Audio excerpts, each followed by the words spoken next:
গোডাউনের মধ্যে রাখছিলাম রাইখা পেঁয়াজটি বেশি দাম বেচনের লিগা আমি গোডাউনে গিয়ে দেখি সব পেঁয়াজ পয়সা গন্ধ হয়েছে, সব ফালাই থুয়ে এলাম।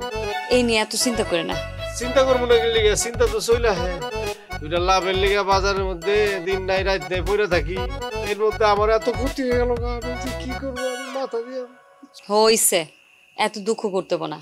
রাত পোহাইলেই আমরা আব্বার কাছে যাবো, যাই টাকা নিয়ে আসো। এমন মন খারাপ করে বসে আছেন কেন? কি হয়েছে? হ্যাঁ, কোনো ঝামেলা হয়েছে?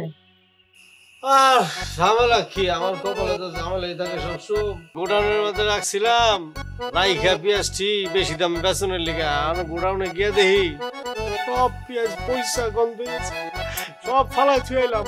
এই নিয়ে এত চিন্তা করে না। চিন্তা করবো না কি লিগা, চিন্তা তো চইলা হ্যাঁ দুইটা লাভের লিগা বাজারের মধ্যে দিন নাই রাত নাই পড়ে থাকি, এর মধ্যে আমার এত ক্ষতি হয়ে গেল, আমি যে কি করবো আমি মাথা দিয়ে। হইছে, এত দুঃখ করতে না। রাত পোহাইলেই আমরা আব্বার কাছে যাবো, যাই টাকা নিয়ে আসো। তোমার বাজারের কাছে আর কত যাবো, আমার এখন তোমার বাজারের কাছে টাকা চাইতে লজ্জা করে তোর। আর তোমার নতুন মা কেমন কেমন করে, আমার ভাল লাগে না। আরে তুমি ওই বেটির ধার ধারতেছো কেন?